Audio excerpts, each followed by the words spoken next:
video that that he's saying something weird, like, but he was being playful and he was like saying like things like Thank you. we Thank you for saying like that.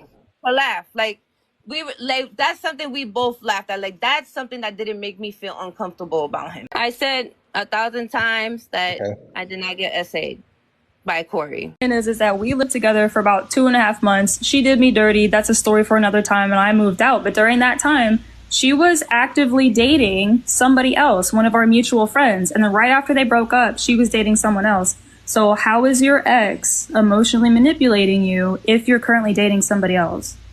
Ooh, snap, not Not right, to guys, mention the Xbox app messages that she leaked, if it's the same time that I think it is, because she's purposefully not releasing like timestamps or dates, the Xbox app messages didn't even exist yet. Exactly. That's what throwing me for a whirl. Oh, yeah. Like, what? Alright, sorry if you hear video game noises in the background. That's my boyfriend and these walls are thin. I'm gonna talk kind of fast because I don't want this to be a 5-minute long video. In May of 2017, I moved from Tennessee to Passaic, New Jersey in order to be roommates with Nami. We had already been a part of this really big group chat from a lot of people in K-Town in the city, and we had become friends. I was leaving my ex-husband that I was divorcing. She offered to give me a place to stay. I was coming under, I was going to say under the impression, but it wasn't under the impression because we talked specifically about this. When I came there, I wasn't going to be paying any rent. Why? Because I was going to work and save up for us to have a down payment to put on a place in the city.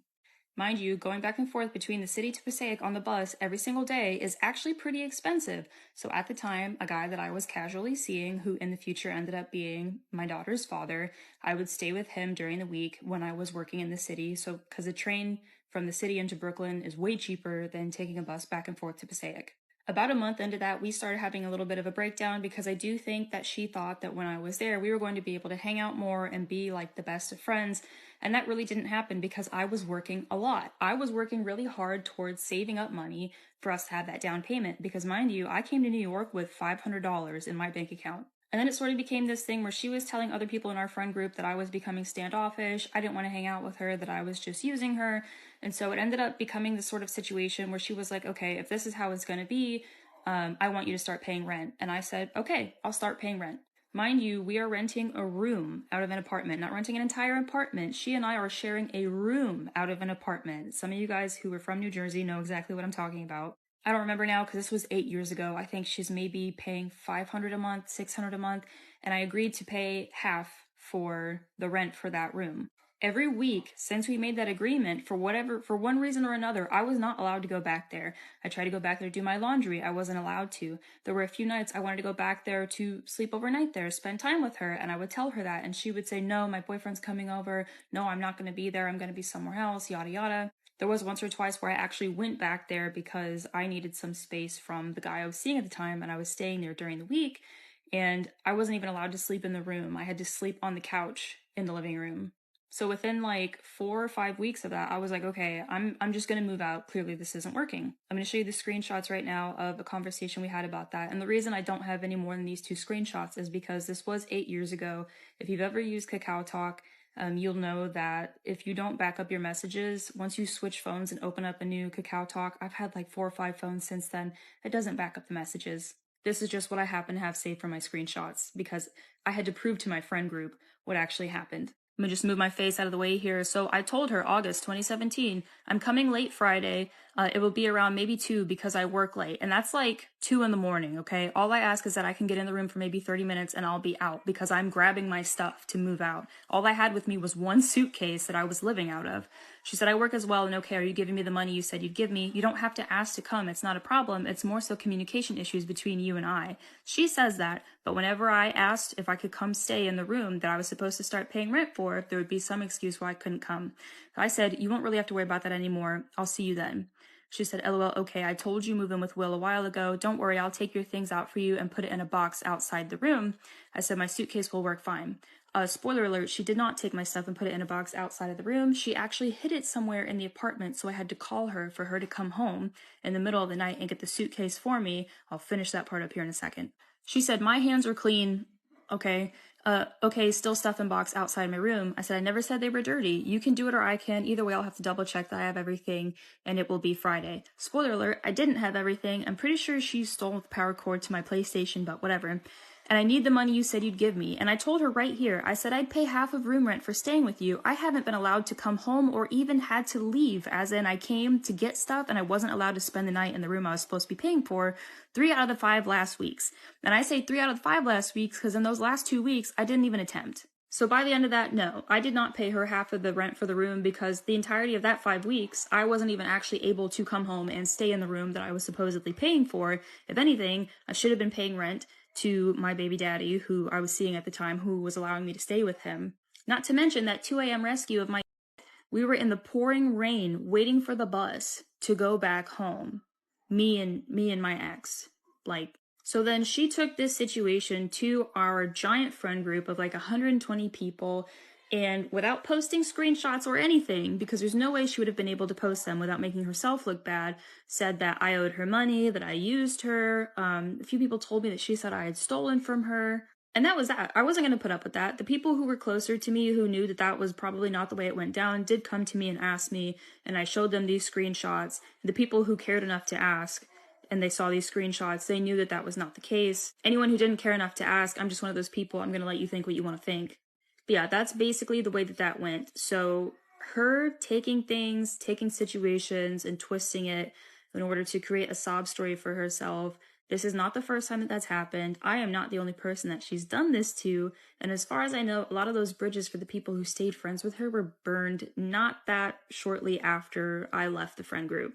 Interestingly enough, ever since the last video that I posted, the mutual friends that we had from that friend group, a handful of them have actually reached out to me to tell me about their stories with her. Now, those are not my stories to tell, so I'm not going to, but I can again confirm I am not the only person that she did this kind of stuff to. So just take everything you see online with a grain of salt and be on the lookout for fake screenshots, please.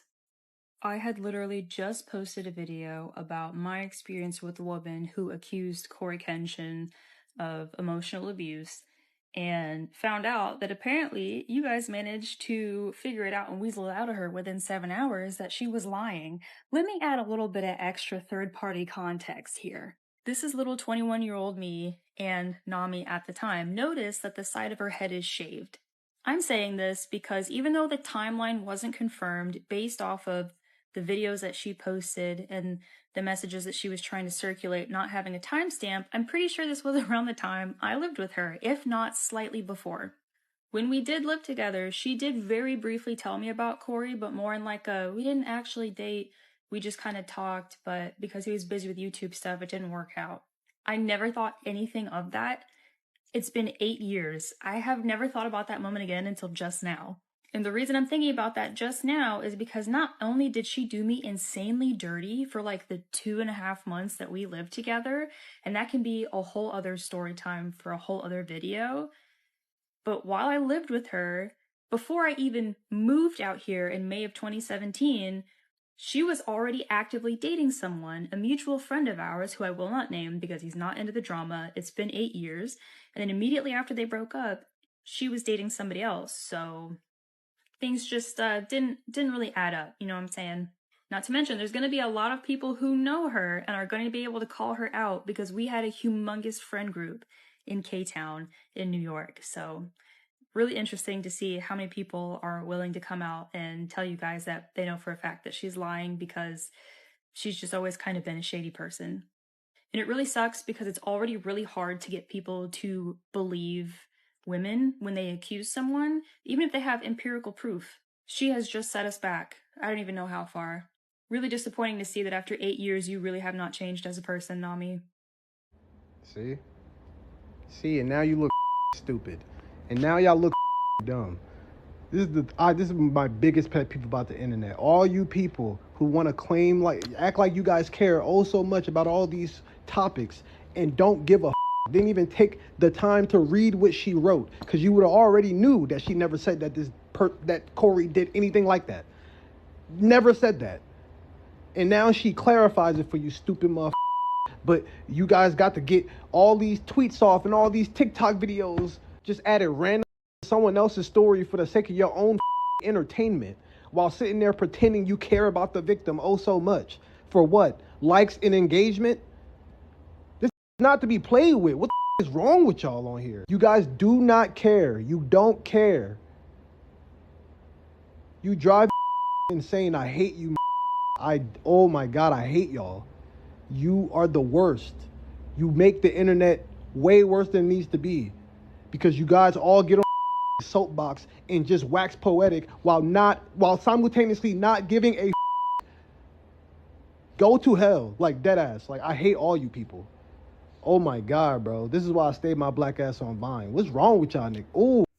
All right, well, I'm very happy that I stayed directly on the exact same course that I've been on since the beginning, which is trying to collect and get as much information as possible to try and get the best well-rounded story that I could possibly present directly to you guys.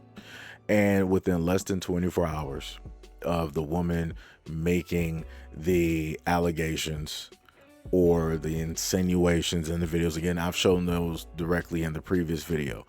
A lot of people will sit up there and state, matter of fact, I have a comment. Let me just read the comment directly off to you guys. I have this person here who stated this: the two people in the video are responsible for what they put out. It is not the viewing audience's fault. You're blaming the audience for a woman who is actually setting him up. He needs to be careful because even if they are laughing in the video, she is recounting something that she believes happened to her involuntarily. She is trying to get him to confess to something, and on video, she can spin the laughter however way she wants and get the payday out of it. It's the quote, I fear for my life, and that's why you see me laughing. I didn't want him to get mad at me. She would win. Hannah Cobb set up Telebo Rackens, the club, and her gun shooting simulation response in the video were just a cover. She planned to take him out. It was premeditated. The guy suing Tyler Perry used the text messages as a cover. He knew Tyler, his boss, and he planned to sue. It is not about the audience making more of something. It is about black men in these types of situations who don't take the strategies of these women seriously. She's setting him up. This is not about folks overreacting. Pay attention to what she is doing. So let me just be very, very clear, because analytics and numbers don't lie. I made a 20 or 22 minute video, and I'm looking at, on average, people watch 5 minutes. So more than likely, this person did not watch the full totality of the video. They listened to a certain amount, felt a certain type of way, cut it off, and then decided to leave a comment. I clearly put the blame directly on the woman. I clearly called her out for allowing these open-ended type of videos, these insinuations to go on for so long, and then she decided to come and pull back and state that, oh no, CoryxKenshin didn't do XYZ. She should have been said this.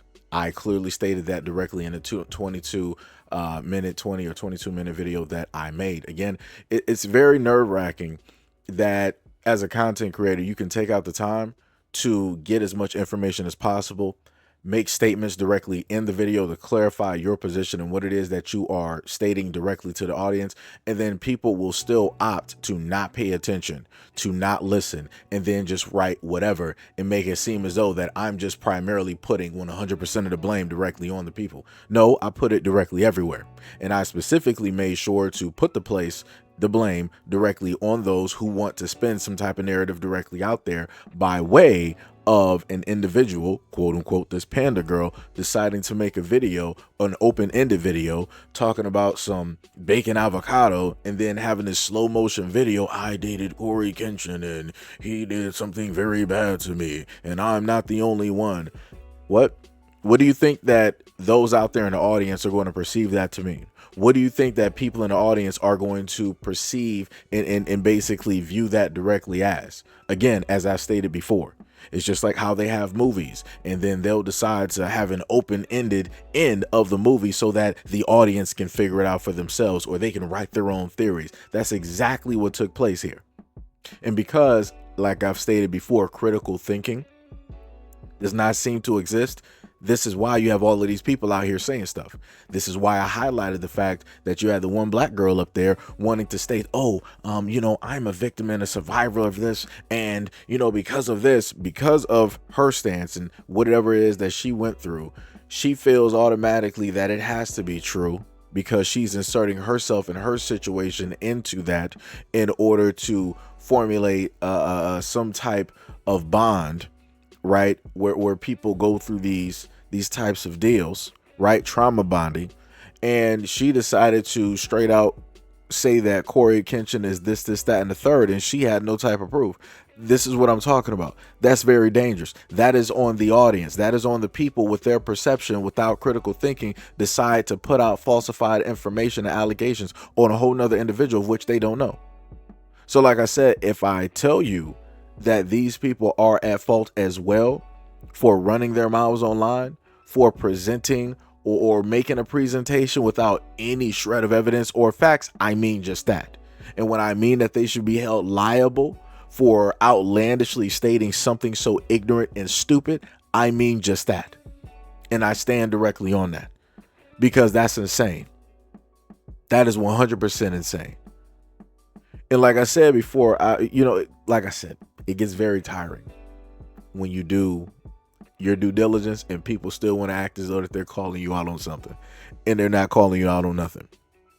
My main point, as stated before, is to bring this directly to the forefront to people, just in case if they do know about it or don't know about it, because, you know, people have varying information. I have varying ages of ranges of people directly on here as well, because a lot of people might not know who CoryxKenshin is, right? I got a lot of people that's in their 40s, 50s, and 60s and so on. You know, they're not up on the younger generation when it deals with social media like that, right? Unless it's something that people just really put directly into their face. But like I said, shout out to the few out there that called out all of the clownery out here.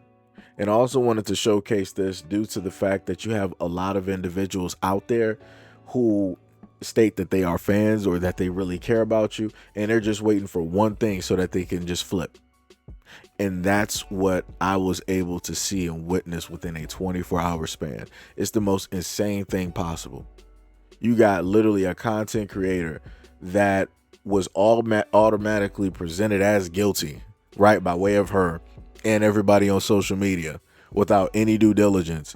And then it took other people to come directly out and to put up some information just to push these types of, you know, allegations directly out here. And again, CoryxKenshin didn't even have to lift a finger. Other people basically did it. He doesn't even realistically have to even make a video directly on this at all.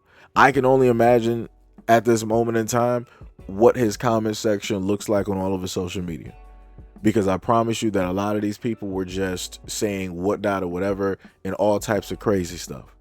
And I promise you there's a lot of people right now that are wishing that they didn't say the stuff that they stated and went about it how it is that they went about it. Because a lot of these people, oh, I'm a true fan, I'm a this, I'm a that, I'm a samurai and all. No, you're not. You're not nothing. You're not nothing. Like, you're 100% fake. And that's why I said before, I wish it would come to a point in time where when stuff like this comes up, those individuals could just so happen to see the full totality of those people and to make sure to have those people away from them in the totality. So that means away from all the platforms and everything of the such excommunicado, because those are not the type of people that you want around you at all. Those are people that will literally siphon energy directly from you. Those are people who are parasites. Those are people who would literally wish the downfall on you. And then on top of that, the craziest thing is within the videos that I gave you, the girl Panda literally came onto somebody's random TikTok and stated to everybody that no, CoryxKenshin never did any of the things that you guys are alleging. He never did it. So now you got a whole bunch of people looking completely stupid. 100% stupid. Because they wanted to run with their own narrative, with their own version. As I stated before, for clicks and views, for likes, for fame, for money. So when I happen to say that this generation right now at this moment in time is just done, it is just that. Because these kids out here will literally sell you out for $50 on TikTok. if it means that they're going to be monetizing and getting that every single month. They will literally sell you out so quick. And that's crazy.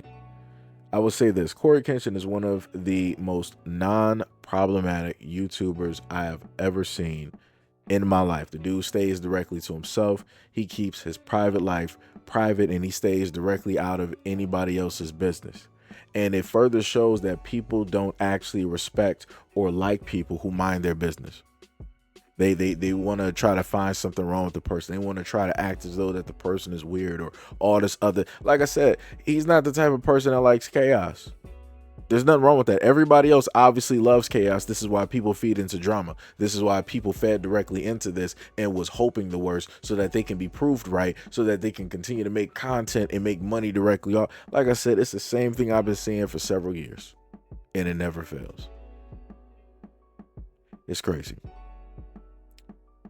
So at a moment in time that CoryxKenshin decides that, yo, I'm just done with social media, y'all got yourselves to blame. Any and everybody on social media that decided to do all of this type of nonsense and carry on as if it was just whatever, it is what it is. Like I said, this was going to happen with a lot of content creators. People are just going to get tired because at any moment in time, these quote unquote fans can decide to flip directly on you.